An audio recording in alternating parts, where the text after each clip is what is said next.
अस्सलाम वालेकुम भाईजान। के नाम तेरा? मेरा नाम भाईजान मिस्त्री शहजाद है पिया। के मसला तेरा? मसला भाईजान मेरे घर वाली 2011 ਦੇ शादी हुई आई। अच्छा उस तो बाद जड़ा ना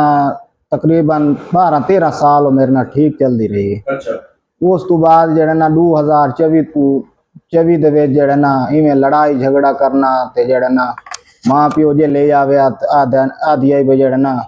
मैनू खर्चा नहीं देंदा मरेंदा कुटेंदा है बिला वजह मेरे उत्ते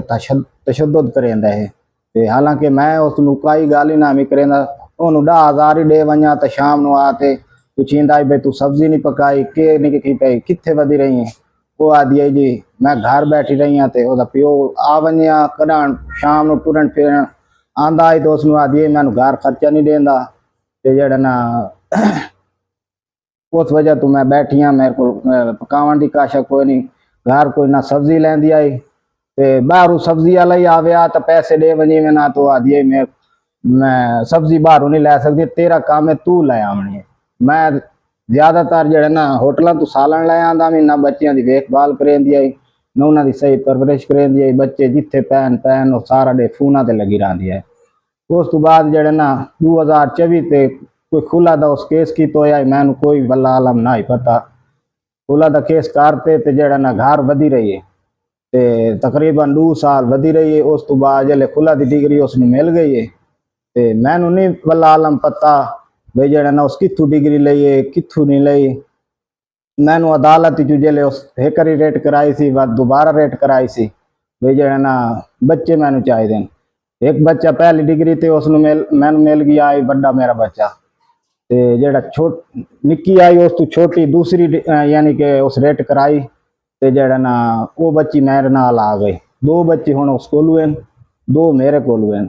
ते लिहाजा मरियम नवाज मेरी अपील है कि जड़ा ना मेरी गल सुनी वञे ते अमल किया वञे मैनू बच्चे चाहिए हर हालत वो जे देखभाल ही नहीं करेंदी उन्होंने कोशिश ही ना ही करेंदी वो बच्चों सट ते पहले जड़े रेट कराई आई बच्चे सट ते माँ प्यो के घर भज गई आए ये पता नहीं लाहौर गई है कित्थे गई है मैनू वल्ला आलम नहीं पता। हुण मैं मेहनत मजदूरी ते वञा कह ले थाने चो फोन आया खड़ा जी वो ये तेरी सवाणी की फोटो है थाने दे विच आई पई है वो गई हुई है दारुल अमान दे विच कह किस टाइम फोन आंदा है अज रेट हो गई है जिले थाने वञींदा है बच्चे चाह ते वहंदे वो मैनू आखदे सवाणी तेरे कोल नहीं वसती तू घर चुप करते बह रहो।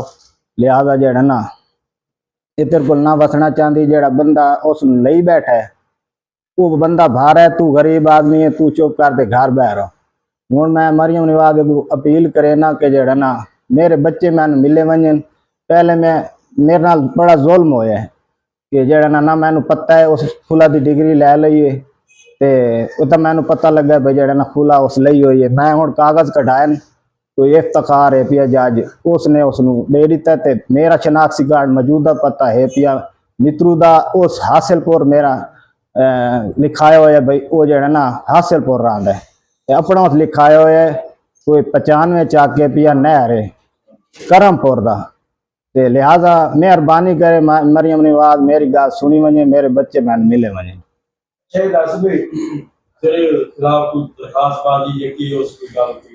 वो हुण सर आए यानी कि मैनू सड्डा ने कल आखने भाई जड़ा तेरे उत्ते दरखास्त आई पई है मौत तू उसनू मारा है कुटा है जड़ा ना पिस्तौल तेरे कोल हुए पे मेरे को कोई चीज़ ही कोई नहीं सारा डे मैं मेहनत मजदूरी करे ना उसनू पिस्तौल का डर हो गया तक कदम ही ना आई जाएंगे। हुण उसनू जो मैं मारा सर मैनू इल्म ही कोई नहीं मैनू 14 तरीक नू हाई सुप्रीम कोर्ट केड़ा है मैलसी वाला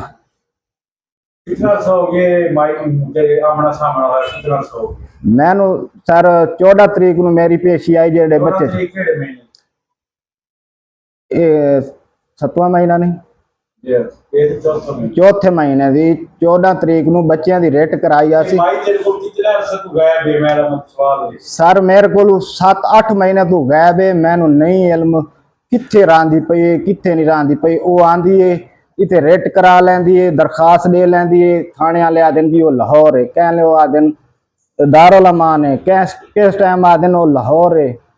ते मेहरबानी की वजे मैं गरीब आदमी हाँ ਦੋ ਬੱਚਿਆਂ ਦੇ ਉਸ ਕੋਲ ਵੀ ਦੋ ਮੇਰੇ ਕੋਲ ਵੀ ਨਾ ਮੈਂ ਬੱਚਿਆਂ ਦੀ ਰੋਜ਼ੀ ਕਰ ਸਕਦਾ ਪਿਆ ਮੈਨੂੰ कहले इडे बजाई खड़ी अदालत कहले थाने बजाई खड़ी है मेरा कोई इंसाफ किया वने।